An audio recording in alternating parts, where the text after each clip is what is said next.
here on Signature TV.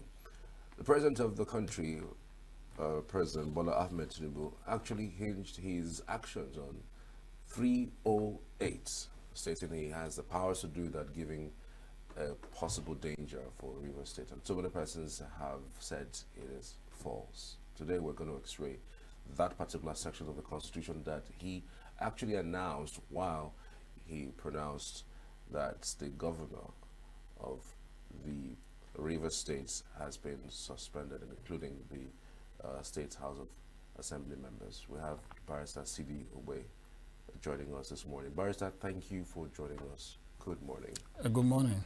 It's my pleasure being here. How did you receive this news? Because I'm sure that a whole lot of back and forth may have, happened amongst you lawyers, because we've seen people who are defending, including the AGF. That is the Attorney General of the Federation. He actually defended the actions of the government and stating clearly that this time around, it is justified by what he did. How did you receive the news, and do you think that the president is justified by what he did? In my opinion, I think the president erred by declaring a state of emergency in River State. I also believe that the line of action that Mr. President took has to do with the projection of his political interest, as opposed to carrying into force the provisions of the law, as far as issues bordering on the declaration of a state of emergency is concerned, when we appraise holistically the provisions of Section 305 of the Nigerian Constitution. Furthermore, I am also not surprised that the AGF, the Honorable AGF, has lent credence to what Mr. President did. After all, the AGF is an appointee of Mr. President. Admittedly, an Attorney General, despite being a political appointee, as obtains in our claim, pursuant to the provisions of our Constitution, is, as I said, is to be an appointee of the government. Yet, the Attorney General of the Federation is supposed to be the chief law officer, who is expected to act dispassionately as far as issues bordering on law is concerned in the country. Having said that, in my opinion, I think the AGF, the Honorable Attorney General of the Federation, may not have acted in good faith, if I should use that expression, by asserting that what Mr. President did is in order. Honestly, I never saw what happened in River State coming, because most of us know, as a matter of fact, that it was the impeachment idea that was being mulled by the camp loyal to the FCT minister, only for Mr. President to emerge from nowhere to declare a state of emergency. Section 305 of the Nigerian Constitution is clear as to the situations that will arise that will enable the president of a country to declare a state of emergency. Most importantly, there is no express provision of the law which stipulates that if a state of emergency is declared in a given state, then that democratic institutions must be suspended. It's a controversial area in law. I know as a fact that when Goodluck Jonathan was the president of the country, he declared a state of emergency in some northeast states in Nigeria, which were then ravaged by the Boko Haram menace. Yet the governors of those states, they were left to remain in office as democratically elected political office holders. But in the case of River State, we have seen something different, something akin to what former President Obasanjo did when he was the president. I know as a fact that the Supreme Court before now has held that the declaration of a state of emergency does not empower or does not give room for the removal of a democratically elected government. Nevertheless, I also know as a fact that there is a Court of Appeal decision. Of course, the decision of the Supreme Court overrides that of the Court of Appeal. But there's a Court of Appeal decision, in the case of Eze, against the governor of Abia State. I think that should be a 2015 decision, but it was delivered by the Court of Appeal. In that case, the Court of Appeal made a statement in passing, what we refer to in law as obiter dictum, a comment made in passing, to the effect that as far as issues bordering on local government, system of government is concerned, which by virtue of Section 7, subsection 1, is to be administered in accordance with democratic norms, that democratically elected local government chairmen cannot be removed at the whims and caprices of any state governor. That it's only when there is a state of emergency that democratically elected local government chairmen could be removed. So applying the same line of logic to what is playing out, I think that those who may be tempted to argue that a democratically elected governor could be removed if there is a state of emergency, they may rely on the obiter dictum of the Court of Appeal made in that regard. Because a state of emergency envisages that there must be a breakdown of law and order to a great extent, or imminent danger of breakdown of law and order, or that Nigeria is at war, or that there's immediate danger of war. If you take a look at the various circumstances enumerated under Section 305 of the Nigerian Constitution, it will become clear the circumstances in which a state of emergency could be declared. Now, for you, I believe, if I should apply logic as a lawyer, for a governor of a state to fall victim to an emergency declaration, there should be evidence of either implied or even express support by the governor of the state in the act complained of. So if you are saying that there is a case of breakdown of law and order, or that there is threat to attack the oil facilities in River State, the question that should be asked is this: did the governor directly or indirectly support that particular line of action?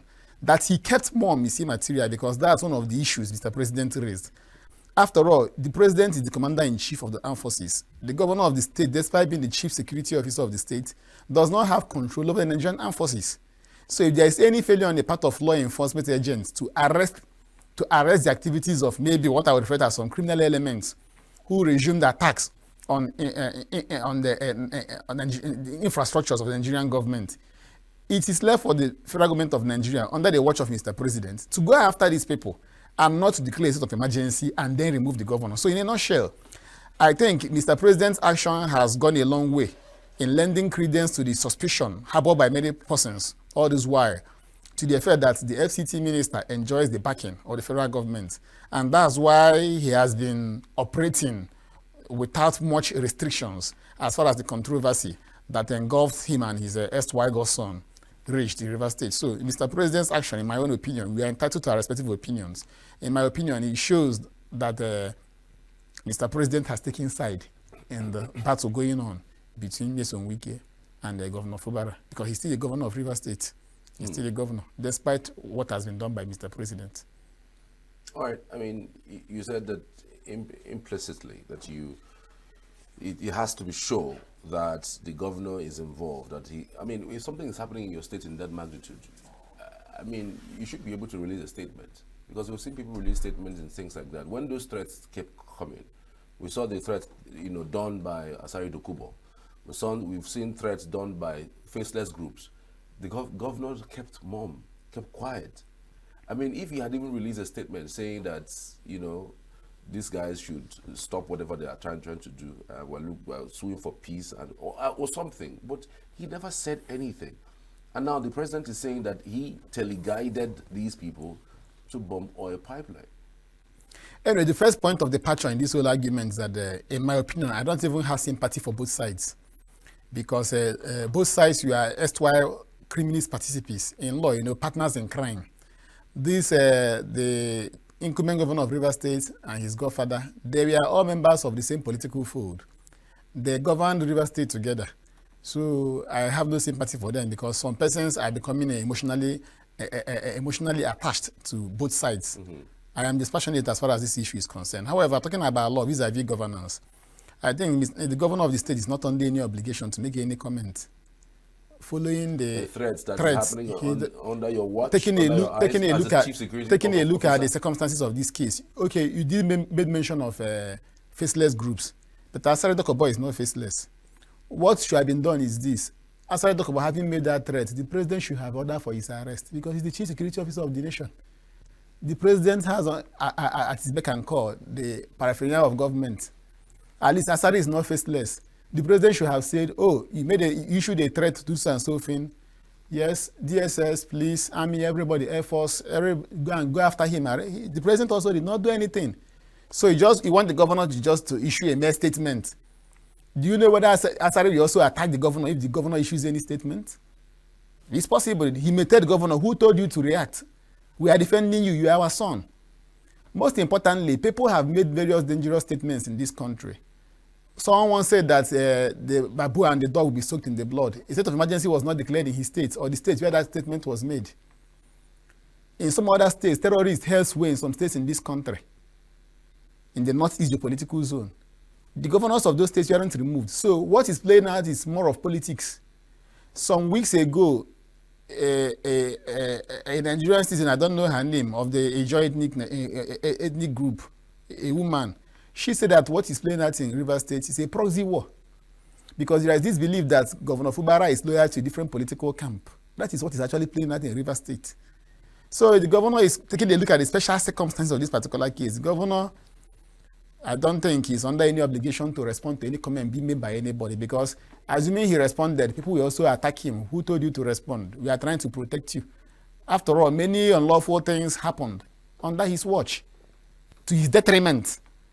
And the federal government of the day never called his adversary to order. The federal government never called his adversary to order. So let's forget about the faceless groups. Asari is not faceless. So the federal government is complicit. But he is the chief security officer of in theory, the state. In theory. He should have at least called for the arrest of Asari. At least. In terms of hierarchy, agreed, in theory, going by the constitutional provision, he is the chief security officer of the state. But in reality, President Tinubu is the commander-in-chief of the armed forces. In fact, there are decisions to that effect that whenever a governor issues any lawful directive to law enforcement agents, those law enforcement agents are under obligation to carry into force such lawful directives. That's the truth. So in that case, you can argue that the governor should have at least made issued a directive to the law enforcement agents to go after Asari Dokubo. But by and large, beyond these rhetorics, the president does not need the approval of anybody to go after Asari. As I speak, to the best of my knowledge, Asari has not been apprehended. And I think there is no step being taken to apprehend him. So why do you now want the governor to suffer for a lesser sin? In that case, the president should also resign. That means we have a president who cannot activate the machinery of the state to go after an individual threatening to create a situation that will give rise to breakdown of law and order in the country. That means you fail to carry out your basic responsibility as a president, because the armed forces, they are under your control. They are at your beck and call. So if a state of emergency was declared in Rivers State because of the failure of the governor to condemn the statements made by faceless groups and known persons, the president should also, with due respect, resign, having also failed to go after a known individual who threatened to wreak havoc in the country. He should resign as well. What's sauce for goose is sauce for the gander. The president should also resign. So what is playing out is just purely politics and nothing more. Let's look at that particular provisions, 305. Some provisions there. The president shall have the power to issue proclamation of a state of emergency only when a federation is at war, there is an actual breakdown of public order and public safety in the federation or any part thereof to such extent as to require extraordinary measure to restore peace and security. And there is a clear and present danger of an actual breakdown of public order and public safety in the federation or any part of thereof requiring extraordinary measures to avert such danger. This D part is what the president can hold and say he did that, because as soon as that threat was happening, everybody was quiet. But as soon as the second pipeline was blown up, he needed to take action. And knowing that he has security information about what's going on, he says that, look, this man may have teleguided these people based on what his AGF said to bomb this particular pipeline. So in order to avert it, he needed to do that state of emergency. So if, going by what you just said, then if maybe by virtue of intelligence gathering, that he has been availed of information to the effect that the governor teleguided, unless it's an allegation or suspicion that the governor teleguided the persons who attacked the oil facilities. In other words, those individuals are known persons. The government is expected to go after them and hold them. I'm not removing the governor. A former president in this country once said that an attack against Boko Haram is an attack against the North. We have people in this country who, from information in public domain, are alleged to be sympathetic to the activities of insurgents in the Northeast geopolitical zone. Today, some of them are in corridors of power. And when they were in government, this extraordinary measure being taken present in River State wasn't taken in their own case. So if you are saying that you gathered reliable information that the governor may have been complicit in what is playing out, That means the governor did not go there, to the best of my knowledge, the governor did not go there to blow those pipelines on his own. He sent some persons. If you have gathered information, why not go after those persons? Are you now saying that you cannot also go after those persons? Like using the case of Asari Dokobo, who is a known individual, a traditional ruler, who threatened that this and that will happen. Why didn't you go after him? Why are you here to arrest him? At least he's a known individual. In order for him to act properly, so that the activities or actions will not be at variance. You imagine you have somebody who is in the capacity of governor of that state. I mean, before you move in, you have to clear that path first in order to have a clear patch of what's going on. So the governor, that's the reason why I think that the president may have suspended him, in order to, have a clean slate as to what's going on. So you don't want to go trying to arrest these people, and then you have governor also sponsoring more people who would also go and cause chaos. And let me now ask a rhetorical question. Do you think that if of a truth that the governor's hand is in what is playing out, do you think this emergency now will now stop the criminal activities from going on? The answer is no, it will continue. After all, we had a time when the militants took up arms against the state. We also had governors in that geopolitical zone. The governors could not do anything. In other words, some of these militants may be operating on their own, independent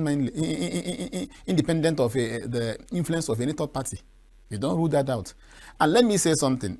It is also still possible to declare a state of emergency without removing a governor. What is wrong with, for instance, declaring a state of emergency and then moving in soldiers into the state, fortifying the state, maybe militarizing the state? It may not be good, but at least maybe imposing a dusk to don't curfew, or curfew for a specified period of time, while the governor is still there as the governor of the state. It has happened in some states, but you will leave him there as executive governor, in which case, at least ceremonially, he'll be answering the name governor. But I think what played out was that this is just a case of looking for the best means through which the Fubara's issue will be attacked, or better still addressed. Because already the impeachment idea has already been mulled, and steps we are already being taken to embark on an impeachment process. But we are not ignorant of the fact that for an impeachment process to proceed, you need the support in quotes, or let me put it this way, the chief judge of the state has a vital role to play. All of a sudden, we are being told that the chief judge of the state, there is a suspected case of age falsification, which never came up all this while. So maybe they have looked at it and seen that it's very, very difficult to, have the chief judge in their camp. And if the chief judge is loyal to the governor, no problem, good and fine. We want to initiate the impeachment proceedings. There will appoint 7 persons who are of proven integrity. It now depends on how you construe the word integrity in this case. But they may now appoint 7 persons who are loyal to the governor. And the law is that once those 7 persons investigate the allegation leveled against the governor, and it is discovered that the governor did not commit any impeachable offense, that's how the impeachment procedure will fail. So, having gone after the governor, the lawmakers loyal to the weakest camp, having gone after the chief judge of the state, having embarked on a line of action geared towards intimidating the chief judge, it shows to a great extent that the chief judge of the state may be in good terms politically with the governor, or better state that I read from one platform that he's a disinterested chief judge, that he's a man of integrity from what I heard, in which case he may decide actually to appoint persons of proven integrity to look into the impeachment allegation, in which case he may not be willing to do the bidding of the pro-Wike camp. And having taken a look at that particular development, the best option would have been to do what the president just did, to get Fubara removed at all costs. I bet you the facts of this present case does not justify what Mr. President did. It does not in any manner whatsoever justify what the president did. This is just a case of Mr. President aligning with the FCT minister, probably in levying what has been referred to as proxy war in Rivers State. And by that proxy war, there is this belief in some unofficial circles that Mr. Fubara is loyal to former Vice President Atiku Abubakar. That's even the main problem he's facing, that not what we are witnessing in Rivers State, that the main problem has to do with the issue of loyalty. That Mr. Fubara is loyal politically to Atiku Abubakar. So there's a proxy war going on in Rivers State, in which case Mr. President is using the FCT minister in levying that war. That is what he's playing now. So the facts of the case, we have witnessed instances whereby there was near breakdown of law and order in some states. Yet, no state of emergency was declared in such states. Even when militancy was in top gear under the watch of former presidents Obasanjo and Yar'Adua, the governors of those states weren't removed. But in this instance, all of a sudden, and unfortunately, after we must have made a whole lot of noise, this whole issue will die off naturally. And I can tell you, don't call me a prophet of doom, but Fubara is gone. He's not coming back again. This is the first half, or the first part of the first half we are witnessing. Having declared this state of emergency, Fubara is not coming back. What about the role of the National Assembly? How does it work in our constitution? Before you declare a state of emergency, do you ratify it by the National Assembly before you pronounce it? Or do you announce it and then send the documents to National Assembly? How does it work? The first step is that the announcement, the proclamation will be made. That's the first thing. You made the proclamation by way of official gazette and then formally write the National Assembly. So the proclamation has to come first. So when you pronounce, yes, does it take effect? Because some persons say that the National Assembly have to ratify or have to approve. So if the National Assembly doesn't, what happens? Once you make the proclamation, it takes effect a bit on an inchoate basis. Inchoate in the sense that the declaration may become aborted halfway within a space of 2 days. Let me explain. After the proclamation must have been made, and then the official notification made to the National Assembly. If the National Assembly is in session, they are expected within a period of 48 hours, or better still, 2 days, to look into it, in which case, at least two-thirds majority of the members of each houses of the National Assembly will ratify it. If you don't get this requisite support from the National Assembly, the Senate and House of Reps, within a space of 2 days, if they are in session, that will be the end of it. The what was it called? The declaration of emergency will come to an end within 48 hours. 48 hours. If the National Assembly is not in session, then it will lapse within 10 days. If within 10 days the National Assembly is not convened by the respective leaders, being the Senate, President of the Senate and the Speaker of the House of Reps, for this ratification or otherwise to take place, automatically the declaration will also become null and void, in which case it will not be as if nothing happened.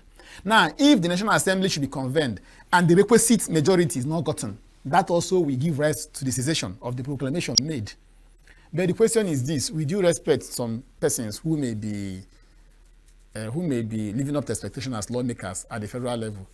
In your estimation, if I should ask you, do you think the National Assembly will do anything in this regard? Already, the Senate President met with the FCT Minister some hours ago, going by the news, which we are veiled in some reputable national dailies. Some of us may not know the content of, or better still, the ambit of the discussion they had. But if you should apply common sense, it may not be far from what we play out in the coming hours.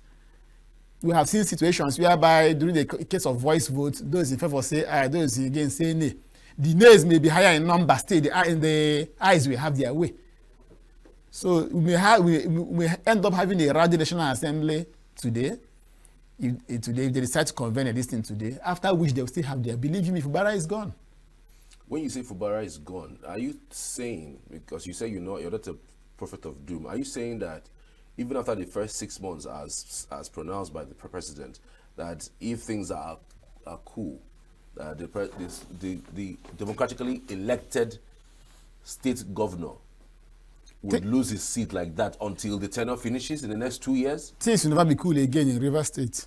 Because what the president will most likely tell you, by the time we get to the 5th month, going to the 6th, he will not tell you that from information available, from intelligence gathered from reliable security outfits, that there are plans to unleash mayhem in the state, in which case another 6 months will be another extension of 6 months. He keeps doing that until 2 years? Along the way, some other thing will play out. Maybe they may decide they may fortify the House for Assembly members. Mind you, the issue of the legality of the defection of the lawmakers is still in court, and judgment has been reserved. Maybe when judgment has been delivered, if it goes against them, they may not go on appeal. If they win on appeal, then maybe what's it called? State of emergency could be terminated, because it can be terminated halfway. Even if ratified, for instance, if ratified by the National Assembly, they can along the line convene a meeting of the National Assembly and say, okay, that going by the circumstances of this particular emergency situation in this state, that the situation has improved. We are hereby revoking that declaration made. In which case, once the camp of Wike has fortified themselves, while working hand in glove with Mr. President, they can quickly liaise the National Assembly. Of course, Abado is their man. They will reconvene the State of National Assembly, terminate the emergency declaration. By then, they may now move in law enforcement agents into the state, commence impeachment proceedings. By then, they may have had enough time even to deal with the chief judge of the state if he's posing a stumbling block to them. This will be the time for them to fix many things in the state politically before they will now formally impeach him. So from my, I know what I'm telling you, Fubara is not coming back as the governor again. Fubara is not coming back as... But are you saying that he will not step into the government house anymore? He will not assume office? If you nullify the state of emergency, he assumes, the seat of the governor, the state governor of the state. Yes. So at what point do you think that they will start planning and then impeach him, and then does it happen within a day or 2 days? From my own calculation, I said something earlier. Plans are now being made to do away with the current chief judge. The allegation of age falsification is now being raised. The members of the bar in River State some hours ago made took a stance on this issue. Now, this period of emergency will be an avenue for them to harmonize their own camp, those who are against the governor. Don't also be surprised that they may have a situation whereby they may even look for the governor's kinsman who will replace him. Before this emergency, before the declaration of this emergency, issues were already being raised about the possibility of impeaching the governor and his deputy, in which case the speaker will now become the acting governor.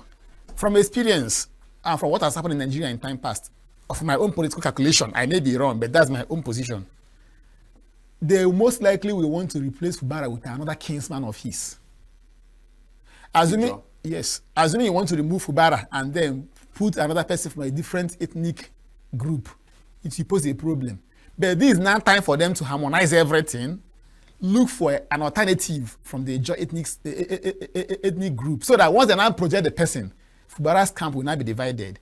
In which case, it will not be a case of whichever way it goes, there is still the same Ijaw people that are in government. And once that happens, Fubara may no longer enjoy massive support from his own ethnic group. That's the sad reality in Nigeria, that we still play politics of ethnicity, but that's the reality on ground. Well, how is it even possible? Because the deputy is not from there, the speaker is not from there. So how would they do to get somebody to... The speaker will just be an acting... the speaker will be an acting governor. He may decide to resign. Just like what played out in Lagos State. The speaker may be an acting governor. Because before a plan of this nature has been executed, certain factors must have been put in place. That is why you should be wondering why some people, some political leaders, some House of Assembly members from the same place with Fubara, they are in Wike's camp. They are still with Wike. There may be some interest they are protecting. Let me give you an example with what played out in Lagos State. Ordinarily, after Obasa was impeached, once you are impeached as a speaker, you can only come back again upon being re-elected by your colleagues. Unless if the impeachment happens to be nullified by a court of law. They went to court. Along the line, political compromise was reached. What happened? The then Speaker Miranda resigned. Her deputy also resigned. The members now re-elected. He was re-elected. This is Nigeria, where all things are possible. So don't be surprised that a situation may arise in which, for instance, it was initially I thought that only Fubara would be impeached. Maybe I heard that Fubara and his deputy will be impeached. That's when I say, look at the match that is about playing out. Both the governor and deputy governor will be impeached. The speaker will become an acting governor. He will resign along the line. Maybe his deputy may not be an Ijaw man.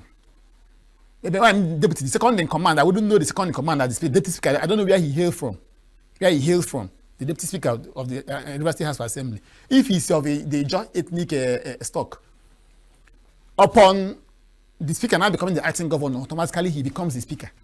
That deputy becomes the speaker. Upon becoming the speaker, tomorrow may wake up to hear that Amehule has resigned. If Amehule resigns as acting governor, immediately he resigns, this other speaker now becomes the acting governor, in which case Amehule may now be made the chief of staff to the governor. Or he may go back to become the speaker again. They may now re-elect him as the speaker. Or he becomes the chief of staff. So there are plans on ground to ensure that Fubara does not return as the governor of Rivers State. He may only succeed in coming back for just few weeks, after which this is now time for them to hatch their plans very well. A woman from the Ijoy, one of the leaders from the Ijoy ethnic group, a woman, I've forgotten her name, she said that there is proxy war going on in River State. And that assertion is, this proxy war playing out. This is just beyond the issue of Fubara week. No, there is proxy war going on in the state. So what options are left for somebody like Fubara? Because, I mean, like the point you made earlier about the fact that Fubara is loyal to Atiku, and Atiku really has no stake.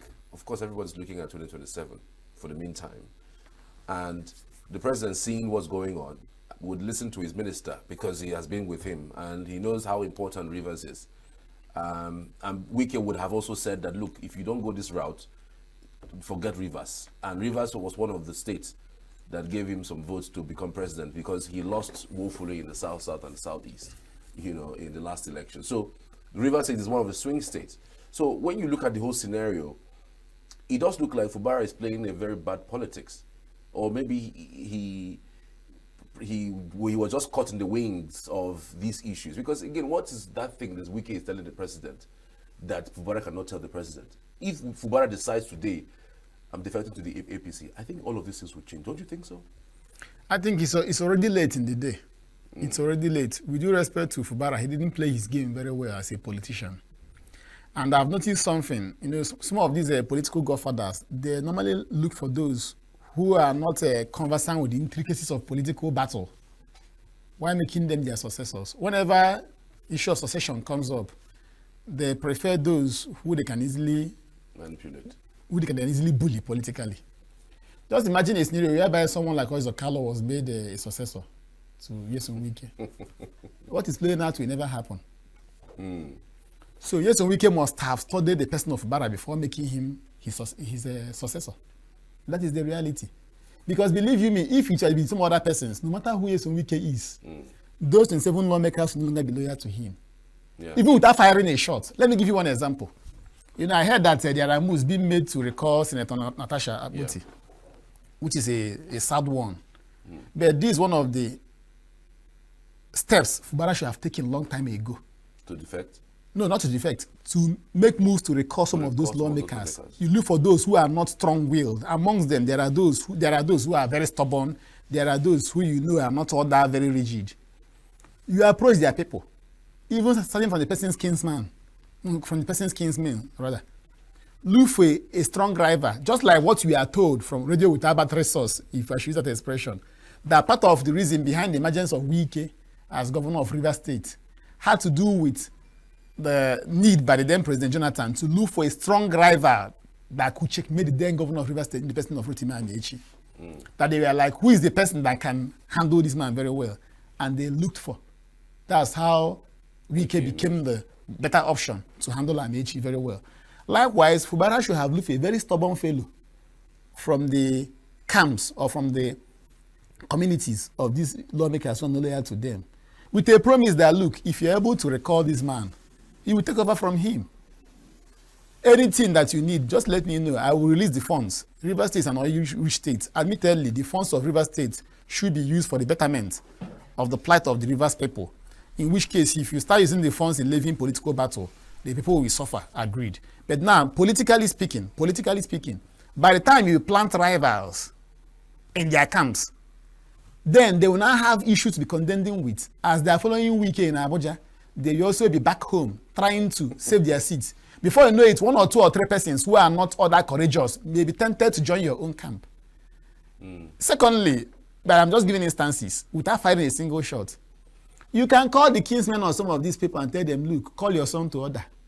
If you don't call your son to order, you know, we are here to serve River State, and we acquire your family land for variety public purpose to build hospitals and schools for River State. You have 2 options. Call your son to order. Let him stop disturbing this government. What if he has done all of those things? Well, it's impossible that all these things would have played out. He didn't do it. We didn't hear about any moves made by the governor to have anybody recall governor's camp. It never happened. No, not like recall all these gestures that you're saying. Like, look, call your son to order. If he refuses this and that, you know, a subtle threat. Such never happened. even this type of battle, you don't even go after Nyesom Wike. No, going after him be mere waste of time because he's a strong individual. Go after his supporters. Don't even kill anybody. I'm against that one, but go after his supporters. Anytime he enters River State, anybody that welcomes him will be in trouble. Anybody that welcomes him, so that whenever a man comes back, he'll be alone with his convoy. But you know, Fubara, before then, has always been a civil servant, trying to be a good boy, just like Goodluck Jonathan, with due respect to him as a father. Are you telling me that if someone like Ois Okalo was president of Nigeria, that he wouldn't have won his second term? He would have. Ois Okalo's candidate was in prison custody, and yet he won the person that was outside in 2007. It's happened. So they know what they do. They normally look for those that are weak. Because if you put a very stubborn individual there, he will be on the run. He will not allow an incumbent governor, no matter who you are.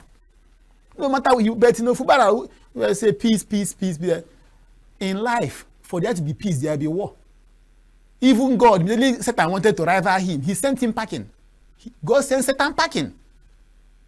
In politics, in governance, you don't, especially a person the character of the FCT minister. You know, you don't play with him with levity. The tiger in you should be activated. You should go after him. He will be on the run. But you know, he must have assessed the person of Fubara before making him the governor of River State, that this person to a great extent cannot fight me. He does not have that. Let me tell you, no matter, even as I speak, no matter how strong I am, one day I will meet a rival or even rivals. So some are saying that Wike is this and that. Wike is a human being. Wike is not God. It's only God that you cannot defeat. Even if you dine and wine with the devil, it's not only one person that wines and dine with the devil. There are others who also wine and dine with the devil. You meet them, they all go and you go and wine and dine there together. He will leave you, let you be. That is the reality. I'll give you a very good example. Lord Jesus Okalo. Even when Obasanjo, an ex-military man, was the president, they couldn't bully him. Then Obasanjo will set up his own panel of inquiry to indict his candidates. He will also activate the constitutional provisions. He will set up his own panel of inquiry and also indict Obasanjo's candidates. These things happened.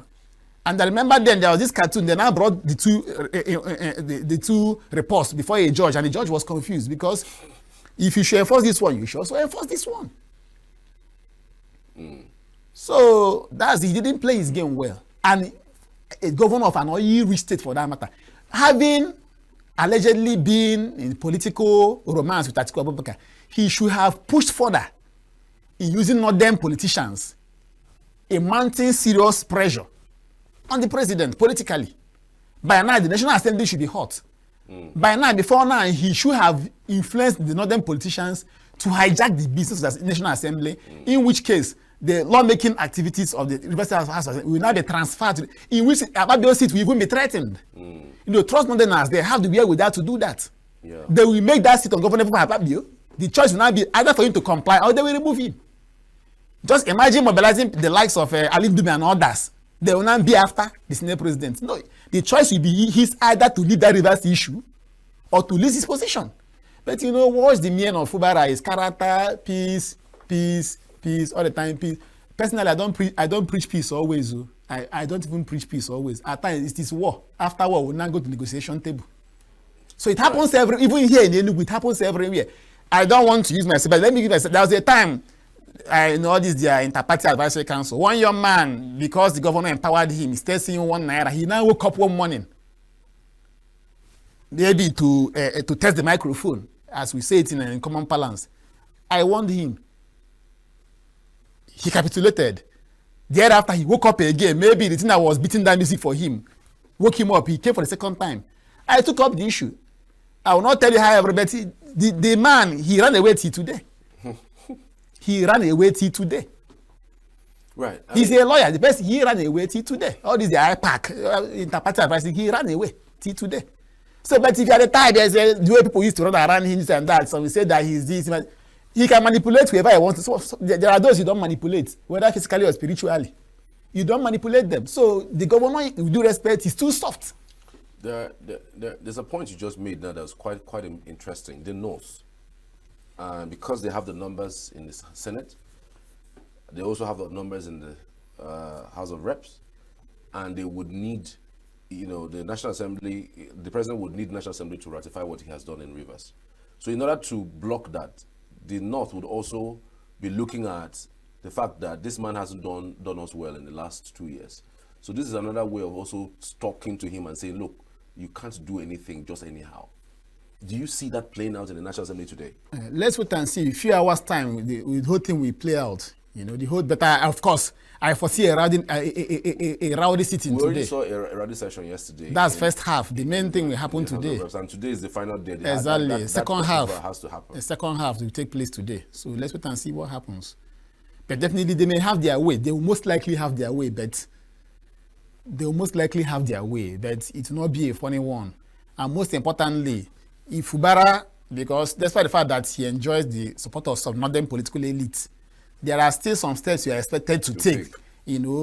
There are some moves you are expected to make politically to ensure that that your house is in order.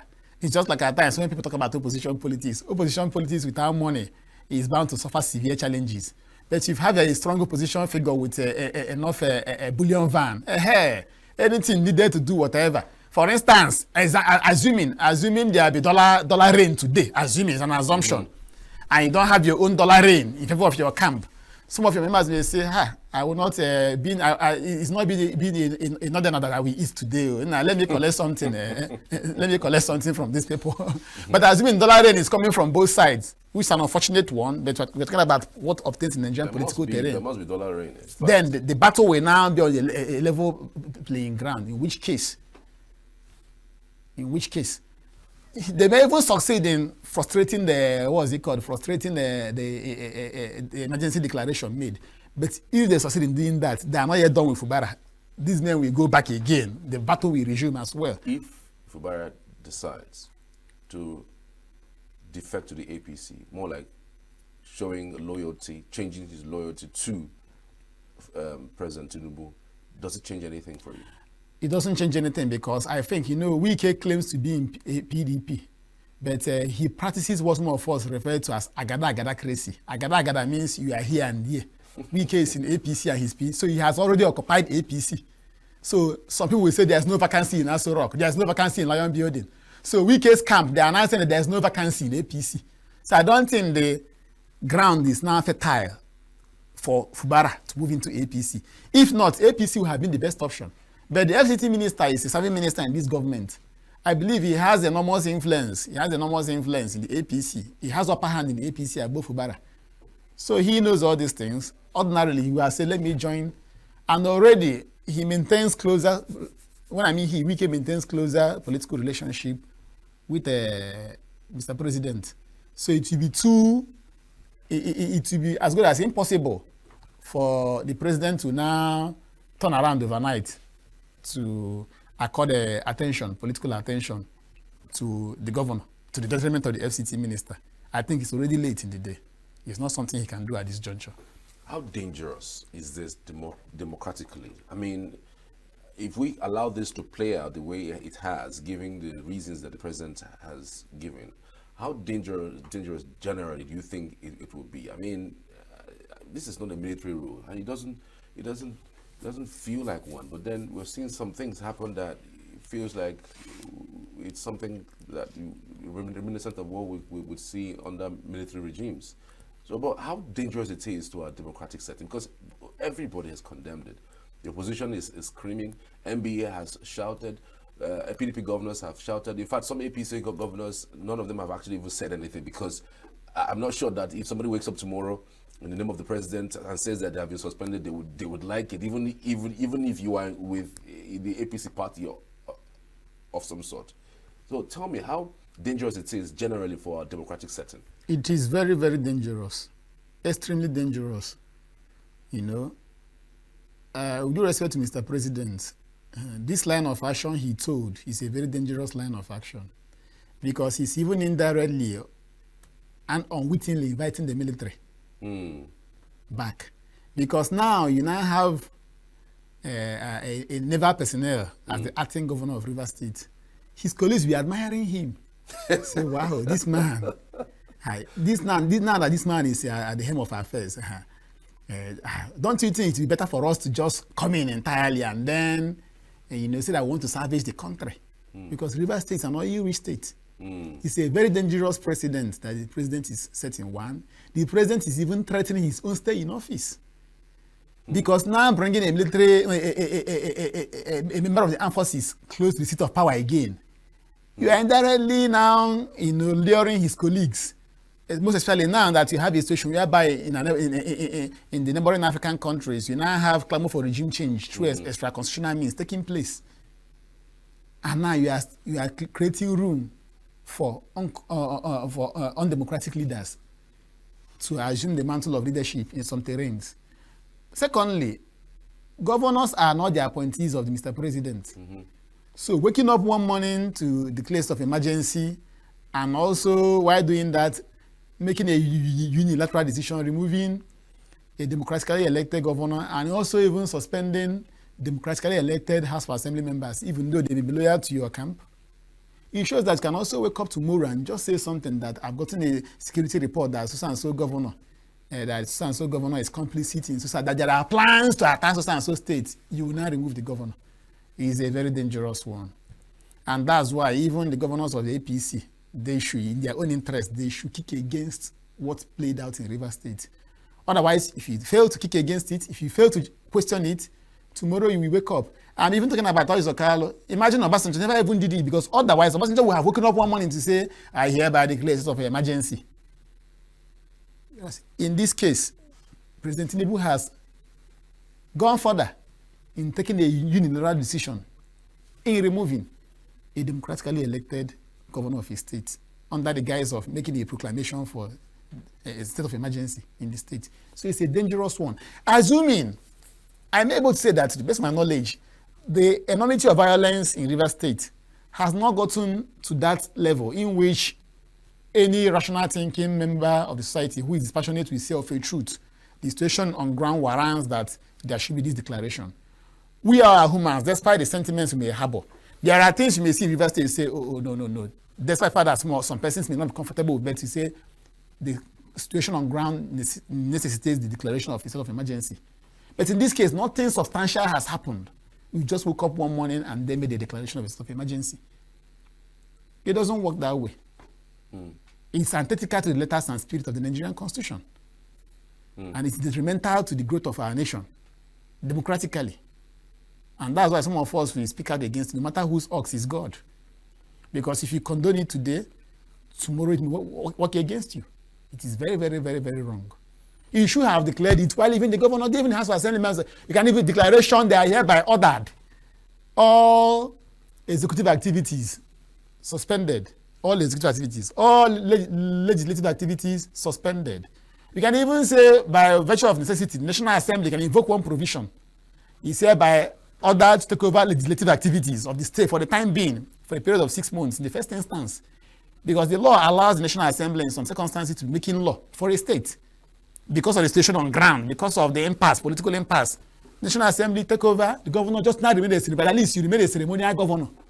That would be more manageable. But suspending the governor entirely for 6 months and then bringing in a personnel of the armed forces.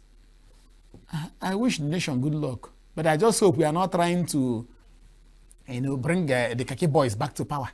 Because that's what the president is indirectly trying to do.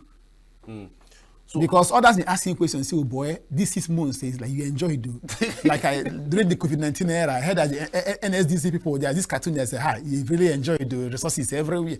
Say 6 months, shouldn't we pray for more emergencies to be declared? Or can't we even declare emergency across the country so we'll take over? Even if it's just 6 months. It's possible. We should rule it out.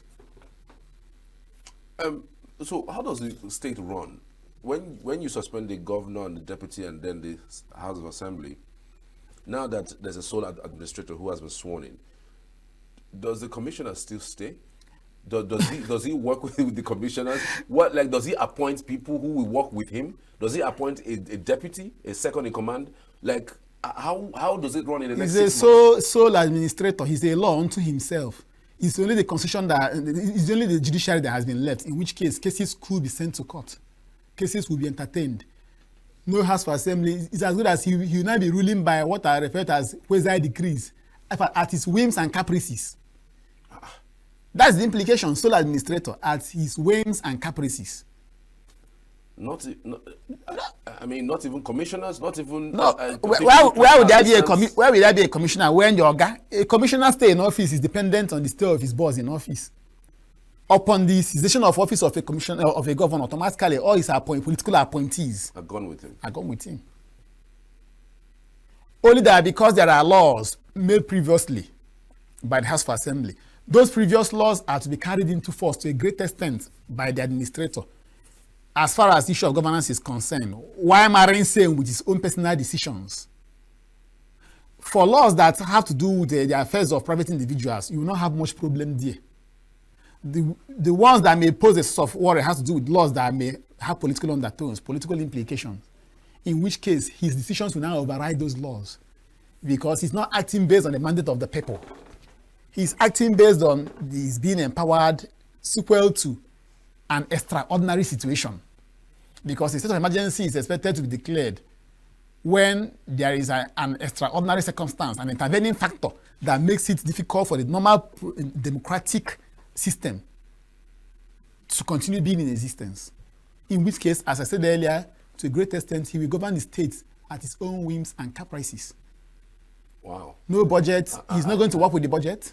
I heard that they're going to release allocation to him. So what about payment of salaries?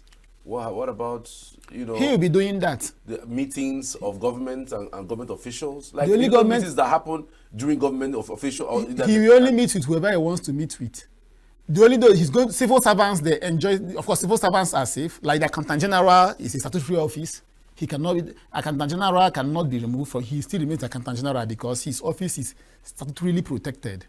In which case, issues borrowing, for instance, on payment of salaries. Once funds are released, they will ensure that salaries are paid. He will liaise with the accountant general to ensure that the business of governance is carried on smoothly in the state. But he will liaise with whoever he wants to liaise with, subject to his taking instruction from the president, because the president appointed him. He's an appointee of the president. Wow. So he's going to be taking instructions from the president directly. So the president might also tell him to appoint few persons who of will course, assist him as a cabinet meetings and all those things. The president may give him free hand and say, "Okay, you are free. You can appoint whoever you want," or you can say, "Appoint Wike's younger brother as the commissioner for Fubara's affairs. Appoint him. We appoint him." Just not even not commissioner, because commissioner has, for you to be a commissioner, for one to be a commissioner, the appointment has to be ratified by the House of Assembly. Now that you no longer have the House of Assembly, then special advisors, those ones, they don't need ratification by the legislative arm of government. So he can now appoint special advisors on intergovernmental affairs, special advisors on infrastructure development, special advisors on youth and sports. Then the various ministries will now, the various MDAs, the various permanent secretaries will now be in charge of the various ministries. They will also enjoy for these 6 months. They may be happy because the commissioners are no longer there to be exercising oversight function over their activities. So some may even run to the governor to show him that we are going to work well with you, or we are going to assist you so that everything is going on smoothly. So that is it. He will be taking instructions from the president. He's an appointee of the president. He's accountable to the president. To run a state. But of a truth, whenever you talk about state of emergency, by the appellation emergency is an extraordinary situation. The only thing is that the problem with this one has to do with the fact that a sitting governor was removed. It's possible he can declare state of emergency, something like martial law. You just be there answering ceremonial governor. But every other thing, the president may even decide to withdraw your security aids if you believe that they pose a problem to the implementation of the policies geared towards ensuring that there is safety of lives and property in the state. Martial law, extraordinary measure, maybe dusk-to-dawn curfew. In fact, if you are going to church, don't spend more than 2 hours in church, or don't spend more than 1 hour. Your message is the preaching. Don't preach about bad governance. Just for the time being, hold on. We want to ensure that there is law and order in the state because of the situation. Some extraordinary measures could be taken. If you discover, for instance, there are people are making use of internet facilities in communicating one another and spreading false news in the state, you can order the telecommunications companies to shut down services in the state so that people in the state cannot. Just like what happened in Zamfara States, when under the watch of in Buhari, there was a time they had to shut down telecommunication facilities in the state so that bandits couldn't communicate with one another in the state. These are extraordinary measures, something akin to the operation of the doctrine of necessity, to ensure that the situation on ground is managed. So he's accountable. And believe you me, in as much as it is very, very dangerous, and it's inherently dangerous to appoint a member of the armed forces to head the government under a democratic climb. If this administrator is a kind-hearted human being, he's in a better position to affect the lives of many Rivers people positively, because there are no barriers placed on his way in carrying into force the business of governance. Yeah. He does not need to lobby any House of Assembly member to do whatever he wants to do. Go straight and do at his own whims and caprices. He can wake up tomorrow morning and decide to say that we are constructing 500 roads in Rivers State. We have the money. They embark on reckless construction of roads. He can say we want to reduce the school fees of Rivers State students by 70%. We have enough money in this state. He will do at his whims and caprices. He doesn't need to consult anybody. He only needs to consult Mr. President, who appointed him, who can also wake up tomorrow and say that having discovered that things are cool, yes, or that is not living up to expectations, that we wish to remove him and replace him with another person. I hereby remove him and replace him with another person. Or having eaten for first half 3 months, let me bring in another person to enjoy for the rest of the 6 months time frame, being time frame of 3 months. Wow. Barrister, many thanks for your insights. It's been one full hour of fantastic discussions as it relates to the Rivers conundrum. We'll keep an eye on that, and of course, bring you on when another thing develops. Thank you so much for your time. It's my pleasure. We've been speaking to Barrister C.D. Ogbe. He is a barrister who has given us the legal implications of what has happened in Rivers State. Of course, it's still a developing story. Ibas is just taking over office to become the sole administrator of Rivers State for the initial period of 6 months. We're still awaiting the ratification. The National Assembly is going to be sitting today. Today is going to be the last day of the 24 hours left, 48 hours left for the ratification. Whether it will go through or not, it's left to be seen. So it's fingers crossed. Thank you for watching. We're back shortly after this break. Do stay with us.